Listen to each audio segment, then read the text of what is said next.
আল্লাহ ওয়াদা দিছেন আমার যে বান্দা সূরা ফাতিহার পরের 3.5 দিল থেকে ইখলাসের সাথে যদি সত্যি আমার কাছে সেগুলো চায়, বলি আবদি মা সাআলা, আমি ওয়াদা দিলাম যা চাইছে বান্দা আমি তাই তাকে দেব। সূরা ফাতিহার মধ্যে মোট 7টা আয়াত। আল্লাহ বলছে প্রথম 3.5 শুধু আমি আল্লাহর জন্য, পরের 3.5 আমার বান্দার দোয়া যেটা আমি তাকে দেব। আলহামদুলিল্লাহি রাব্বিল আলামিন এটা আমার বান্দা আমার জন্য বলেছে। আর রহমানির রহিম এটা আমার বান্দা আমার জন্য বলেছে। মালিকি ইয়াউমিদ্দিন এটা আমার বান্দা আমার জন্য বলেছে। এলো 3 আয়াত। ইয়াকা না'বুদু এই অর্ধেক এটা আমার বান্দা আমার জন্য বলেছে।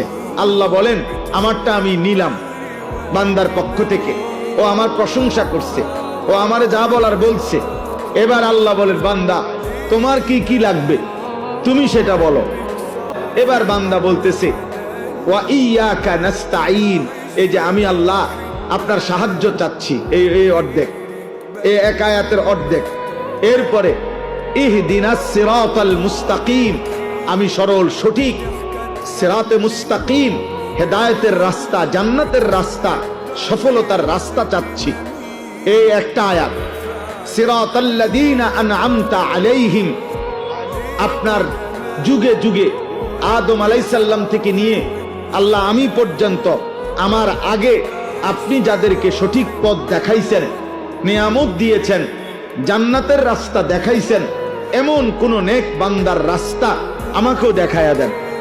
এই হলো দ্বিতীয় আয়াত। তৃতীয় গায়রিল মাগদুবি আলাইহিম ওয়ালাদ-দাল্লিন, এই তৃতীয় আয়াত। আল্লাহ আপনি যাদের উপরে রাগ করেছেন, আপনার গজব যাদের উপরে, এমন নাফরমানের রাস্তায় আমারে নিয়েন না। ওয়ালাদ-দাল্লিন, আল্লাহ যারা পথভ্রষ্ট, আপনার পথ পায় নাই, আখিরাতের পথ পায় নাই, দুনিয়া তো ভোগ করে কিন্তু না আপনাকে চিনে, না আখিরাত চিনে, না জান্নাত চিনে, না জাহান্নামকে ভয় করে, এমন জীবন, এমন পথভ্রষ্ট নাফরমান, হ্যাঁ এদের রাস্তায় আমারে দিয়েন না। এই হলো 3টা আয়াত। আর হইলো ওয়া ইয়াকা নাস্তাঈন অর্ধেক, তো কত হইলো 3.5। আগে কদ্দুর 3.5, এই 3.5 বান্দা নিজের জন্য, আমার জন্য আমি আল্লাহ চাইছি। আল্লাহ ওয়াদা দিছেন